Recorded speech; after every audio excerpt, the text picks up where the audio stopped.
So, the last big name finally came off the market last night. What's the fallback? Let's talk about it.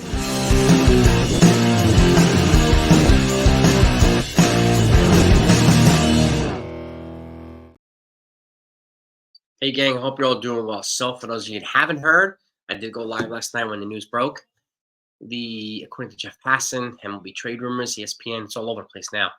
But the Arizona Diamondbacks have agreed to a one-year contract with left-handed starting pitcher Jordan Montgomery. 1 year, $25 million, with a vesting option for 2025 as well. So that if he makes 10 starts this year, then his option will vest for 2025. Now, keep in mind, he's way behind.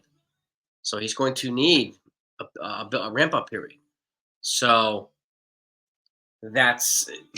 it's going to give him, he's going to need a little bit of time.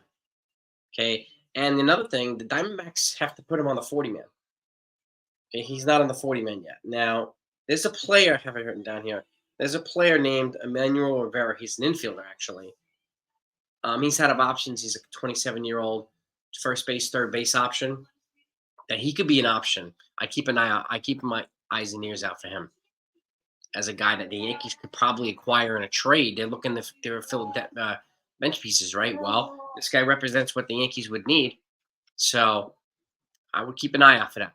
Emmanuel Rivera. I'm not saying it's going to happen, but he's out of options. They need to make a spot on the 40-man for him, okay? And they will. And they need to do it before opening day so that he can be on the team officially for a full calendar season so that he's eligible for a QO if he does opt out. So all these things, timeline, have to fit. If he's on the 40-man, doesn't mean he's not going to get a ramp-up period or a spring, but he's got to be on the 40-man to be considered on the team for a full season. So somebody I would keep an eye out for. But this man, Jordan Montgomery, he's officially off the market, going to the Diamondbacks. Now, keep in mind, too, Diamondbacks have already added Eduardo Rodriguez, Jock Peterson, so they've made some moves this offseason. And anytime a team that goes to the World Series adds to its stable, that's a good thing. They've added two arms, and they've taken one of the arms away from the World Series champion. The Rangers lost Montgomery. Diamondbacks gained him. So while a lot of folks may feel it's a fallback because why weren't they willing to go 1 year, $25 million? I think it's important to keep in mind to remember that they would not be paying $25 million. They would be paying $52 million for the season. They're over the current threshold. You have to factor in that 110% luxury tax. You wouldn't be paying him 52. You'd be paying him 25, and then the other 27 goes to the luxury tax. Diamondbacks don't have to worry about that. Yankees do. So it's not 25, it's 52 for the Yankees. And is he really worth a $52 million contract for a year? I don't think anybody is. Okay, I wouldn't go that far. So, and I also would not be surprised if Luis Hill has a better season than him. And even Blake Snell has a better season than Blake Snell too. So, we'll see. I'm not going to predict that, but I wouldn't be surprised if that happens. Luis Hill is looking really good on the 5th spot. And again, are we going to get that much more value out of Montgomery than we would Luis Hill is the question. $52 million worth of value? I highly doubt it. Highly doubt it. So things to look forward to here, okay? And silver lining, too. Guess where he's not going? He's not going to the Red Sox. He's not going to the Baltimore Orioles. So that's a good thing.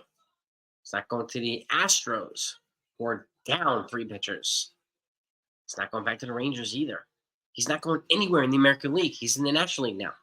He becomes the Dodgers' problem, not the Yankees. It's a good thing.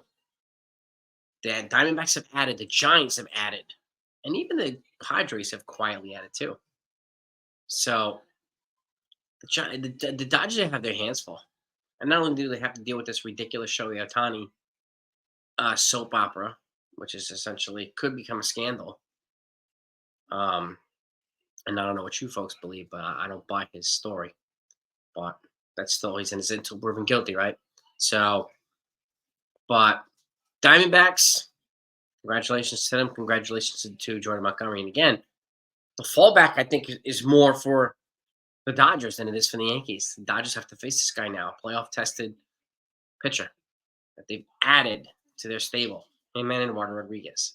They're going to be a tougher team to beat than they were last year. And Corbin Carroll and that young nucleus are developing again further. So they're a year better than they were last year.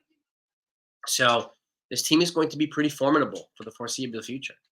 And not having to commit 7 years. But it's crazy how, they went from the Aaron Nola contract to the Tyler Glasnow contract, 172 to 135, to a 1-year deal.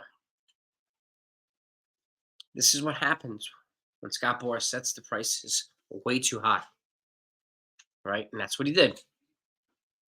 I'm not surprised he's asking for $25 million. Of course, he's going to try to capitalize. Of course. But that doesn't mean teams have to pay it. Now, they got him 25. Yeah, they got him on a short-term deal, though. So, it's favorable to the Diamondbacks. And it still gives Jordan Montgomery an opportunity to come back out on the market, either after this year or the year after that, to test for agency again. He'll be a little bit older, he'll be 33, but if he's good, he could probably secure another deal. And his wife will already be done with her dermatology residency in Boston, so they have flexibility to move around. So, we'll see. But again, give me your take, gang. Give me your fallbacks. Do you think the fallbacks, is this going to hurt the Yankees more than you think, or is it going to hurt teams like the Dodgers more than you think? Right? I like try to find a silver lining in everything if I can. To me, he's not going to the Orioles. He's not going to the Red Sox. That, to me, is a good thing. The Dodgers have to deal with him now. The Giants have to deal with him. That's good. So make sure, by the way, you're sub to this channel. That way you don't miss it. We're going to continue to talk about it. And keep in mind, too, the Yankees have not finalized their 26-man roster yet. Expect a move or two over the next 2 days before opening day. Okay? Expect a move or two. It has to. They haven't finalized the bench yet. I think they're finalized the bullpen more than they have the bench. So I'm really, really curious to see what they do. Now that Oscar Gonzalez has a right orbital fracture because he fouled the ball off his face, he was likely going to occupy one of the bench spots. And I'm surprised that Kevin Smith didn't get it either. So I have no idea who they're going to put out. And Jahmai Jones is in the running for it now. But I have no idea after that who's going to occupy these other spots. And like this kid from the Diamondbacks could represent a decent fit. Okay, he's young, he's 27, doesn't have any options, but as a bench piece, could be an upgrade of what we had last year. That's all that matters at this point. I think 2 spots are already occupied, Trent Grisham, and whoever's not going to be the starting catcher. So I do see Ben Roethlisberger getting moved. He is also out of options. Okay, I can't see them carrying 3 cap catchers on the 26. I don't see any possibility there. I know they said, well, it's an option, but option where? You need infield depth, credible infield depth. The guys you would have used, Oswald Peraza, hurt. DJ, hurt. So why would you carry a 3rd catcher when you need infield depth? So that's my question. All right? You let me know what your thoughts are, gang. Okay? I'm going to continue to talk about this. I'm looking forward to getting your points of view. Talk to you next time.